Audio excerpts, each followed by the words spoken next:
Formålet med denne øvelse er at bestemme en bølgelængde af lyset fra en laser og afstanden mellem sporene på en CD.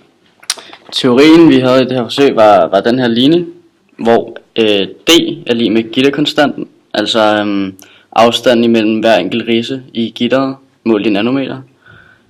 N, det er ordenen af pletter, som bliver vist. Lambda er bølgelængden, altså det er længden mellem to bølgetoppe målt i nanometer. Ø, det er afbøjningsvinklen i sinus, og så er det den ende. Så skulle vi skrive om, så vi fik isoleret lambda, og den ser således ud. Yes. Materialeliste. Vi har en laserpen og et optisk gitter, en CD, et målebånd eller en lineal, og så har vi 2 stativer, en skærm. Opstillingen. Vi fastsatte et gitter, et optisk gitter på et stativ og laseren på et andet stativ. Gitteret skulle stå således, at laserstrålen ramte vinkelret ind på gitteret. Vi lyste med laserpinden på det optiske gitter, som afbøjede lyset og resulterer i en spredning af lyset, der ses som pletter på væggen. Så målte vi afstanden fra gitteret til centralpletten på væggen, og så bestemte vi afstanden mellem centralpletten og en af de to etordens lyspletter. Og det gjorde vi ved at måle afstanden mellem de to etordens pletter og dividere dem med 2. Delforsøg 2, hvor vi skal finde sporafstanden for en CD. Vi bruger den samme laserpen i delforsøg 2, fordi måleafstanden allerede er den samme som sidste forsøg.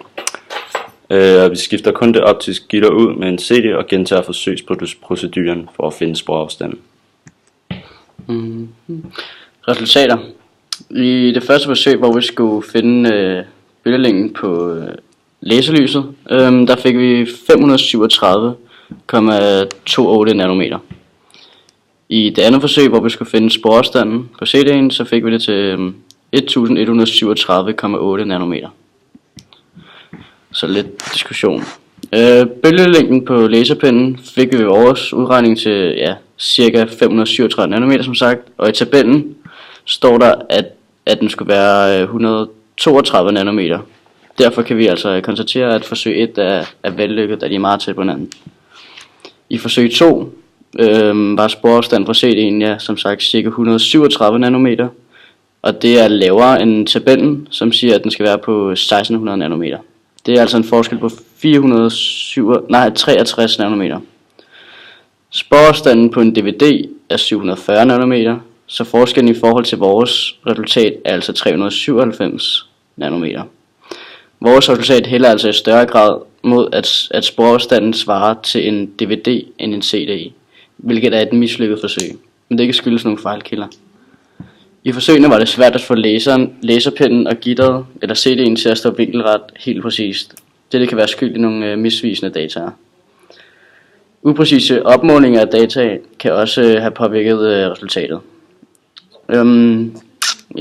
Og det vi kan ligesom få ud af det her forsøg er også blandt andet, at vi kan se i virkeligheden, så jo lavere sporafstand der er på en CD eller en disk, jo mere plads kan den lagre. Altså en DVD, der er sporafstanden for eksempel på 740 nanometer, og på en Blu-ray er den på 300, og en Blu-ray disk kan altså lagre meget mere plads end en DVD. Tak for det. Super.